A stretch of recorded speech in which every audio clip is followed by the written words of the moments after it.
on parle de cette guerre compliquée, cette mobilisation russe compliquée, situation très difficile pour les Russes sur le terrain. Il y en a un qui a été appelé Yevgeny Prigojine, patron de Wagner, pour essayer de reprendre un petit peu les choses en main. En tout cas, lui, il se montre maintenant, il montre de plus en plus. Il s'assume d'ailleurs comme chef de Wagner, chose qu'il n'avait jamais faite jusque-là. Il a même complimenté Zelensky il n'y a pas longtemps. Il a complimenté, d'ailleurs, on l'a commenté sur ce plateau hier, il a complimenté Zelensky. Mais je voulais regarder ce que disait l'Institut pour l'étude de la guerre.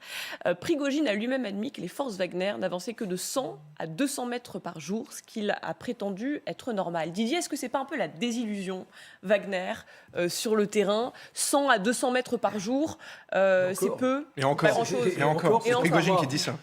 Non, mais c'est surtout qu'ils s'étaient fixés comme objectif de prendre Bakhmout et de faire la démonstration en prenant Bakhmout que l'armée russe classique étaient des incapables, mais que eux, les mercenaires, mais alors attention, avec des biceps et des machins, ils allaient vous montrer comment ça allait se passer. Non seulement, alors ils ont mis vraiment le paquet, non seulement ils ne sont jamais passés, c'est-à-dire qu'ils ont essayé d'attaquer à Soledar au nord, ça passait pas, ils ont attaqué au sud, ça passait pas, ils ont attaqué sur la rue Patrice Lumumba à la hauteur de la zone industrielle, ils viennent de se faire repousser à l'extérieur sur le croisement à l'est, à tel point que c'est maintenant quand même formidable pour les super combattants de la mort qui tue, c'est eux qui sont en train de creuser les tranchées.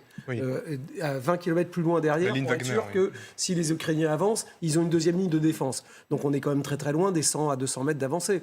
Donc vous voyez bien que même ça... Il y a quand même cette situation comme très frappante où cette unité complètement irrégulière est en train de prendre la place, en tout cas dans le discours public russe, au détriment de l'armée régulière. Il tient des propos extrêmement violent, et il les répète. Il dit que toutes les élites russes devraient cesser de mener une vie confortable. Il dit que tant que les enfants des riches ne partent pas à la guerre, la mobilisation totale du pays n'aura pas lieu. Il y a un appel là qui est quasi idéologique, un petit peu force prétorienne. Guillaume Roquette, c'est pas l'armée régulière là. Non, mais justement le paradoxe, c'est que il y a à la fois ce discours très, très martial et presque nationaliste, alors même que ce sont des mercenaires. Franchement nationaliste, oui. Voilà, donc on a un petit peu de mal à voir la cohérence. En plus, si Poutine n'a pas l'argent à donner aux conscrits qui du coup se rebellent, j'imagine que du côté des gens de chez Wagner, on doit s'inquiéter aussi un petit peu de ne pas avoir ce genre de ressources. C'est étonnant parce qu'en fait, je trouve que l'image de Wagner, elle s'est beaucoup défaites, notamment parce qu'en Afrique, ils avaient expliqué qu'ils allaient être soutien du régime et puis finalement ils s'en vont. En fait, ils ont l'air d'être peut-être moins solides que ce qu'on imagine.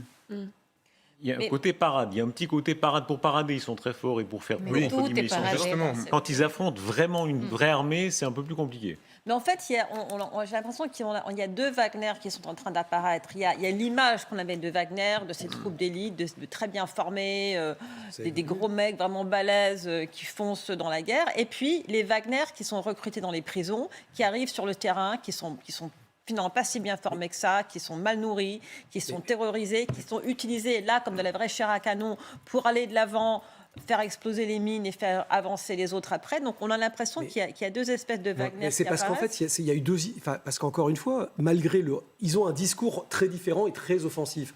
Mais ils sont comme le reste de l'armée russe. Ils sont passés dans la broyeuse ukrainienne. C'est-à-dire que leurs gars, au départ, Wagner, effectivement, c'était les troupes d'élite qui étaient en fait le cachex des unités spéciales de la GRU, enfin, des renseignements militaires.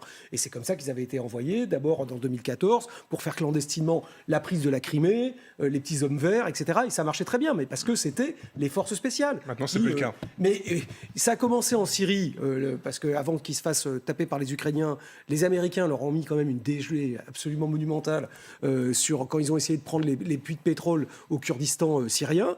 Là, ils ont quand même perdu 700 mecs sur une attaque et tout le monde a fait canard. Et puis là, dernièrement, ça a été, ils sont passés à la moulinette comme les autres. Et donc maintenant, ils recrutent dans les prisons, etc. Et ça n'a plus du tout Moi, je vous rejoins entièrement là-dessus, dans le sens où avant, c'était une unité d'élite. Aujourd'hui, c'est une unité tout simplement qui essaie de recruter de façon complètement illégale. De beaucoup de criminels. On les voit là. Ce sont les criminels recrutés dans les prisons. En prison. Certains ont été amputés, ils reçoivent des médailles. Et justement, mais donc ce ne sont pas des unités d'élite, ce sont tout simplement des personnes qu'on peut mobiliser encore en plus de la mobilisation soi-disant partielle. Donc c'est une première chose. Deuxième chose, il y a une grande différence effectivement entre la perception qu'on avait de Wagner en mars, février et aujourd'hui. Parce qu'une fois de plus, avant c'était une unité d'élite, aujourd'hui on voit ça. C'est la même chose avec les Kadyrov, c'est par exemple les unités de Kadyrov. Au début on en avait extrêmement peur, on sait ce qu'ils ont fait aussi en partie à Boutcha, mais ensuite on a compris que c'était tout simplement des soldats de la communication qui se servaient de quand même pour Yevgeny Prigojine, lui qui semble, en assumant d'ailleurs d'être le patron de Wagner, semble vouloir un rôle plus important dans la sphère politique russe. Finalement, Wagner donne pas grand-chose sur le terrain. Ça va peut-être lui compliquer un petit peu. Ils perdent du territoire. Ils ont perdu 2 kilomètres la semaine dernière, justement, à Bakhmut. Alors qu'ils tirent quand même 40 obus à l'artillerie contre 1. D'habitude, c'est 20. Les Ukrainiens en tirent 1, les Russes en tirent 20. Sur Bakhmut, c'est 40, parce que c'était leur objectif principal.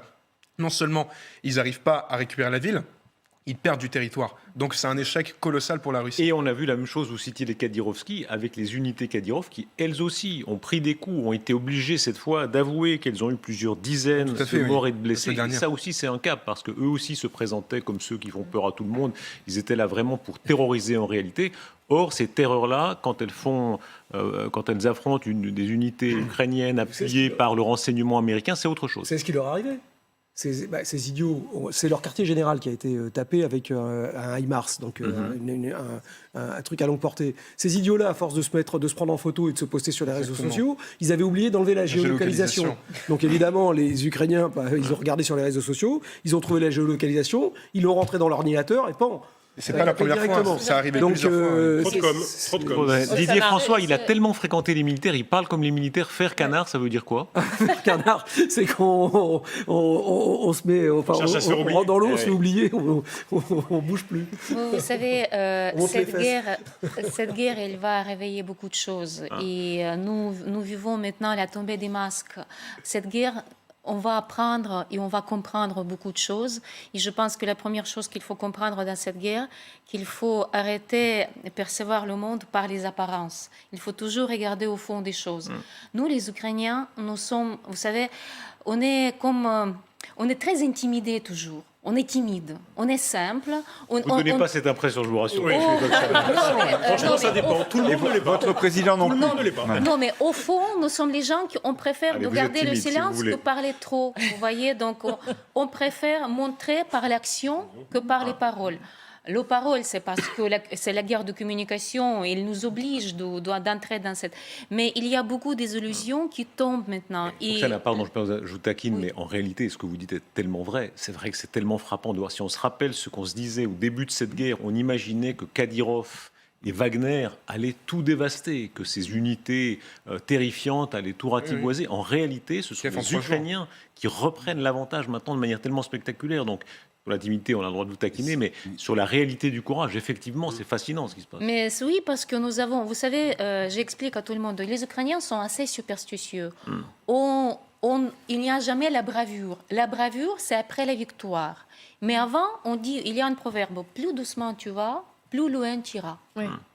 Et ça correspond tout à fait à notre tactique partout. Et notre général Zaloujny, que tout le monde adore chez nous, il est un parfait exemple. C'est dommage qu'on ne parle pas assez sur lui, qu'on parle de ces, excusez-moi, abrutis. Et vous savez, Lyotet disait la même chose. Lyotet disait « Allez-y lentement, je suis pressé ». Voilà. Vous êtes comme Lyotet. Guillaume, les forces de Kadyrov et de Prigojine, finalement, mènent pas d'exploit, quoi, comme on envisageait. Oui, parce qu'autant la communication, ça peut être efficace dans le domaine politique, autant dans le domaine militaire, quand ce sont les armes qui parlent, c'est la compétence qui l'emporte. Et c'est intéressant de voir d'ailleurs comment, depuis le début de la guerre, il y a cette communication à deux vitesses, avec une très forte exposition quasi quotidienne du président Zelensky et une très grande discrétion de l'armée, ce qui d'ailleurs a été compliqué pour les journalistes, notamment français, qui sont sur place et qui disent mais on ne peut pas approcher du front, on n'a pas le droit de tourner des images. Et de l'autre côté, il y avait effectivement ces unités russes ou paramilitaires qui jouaient des muscles, et finalement on voit quelle était la bonne stratégie. Ça ne servait à rien de manifester autant de bravade, si c'est pour en arriver là. Et tout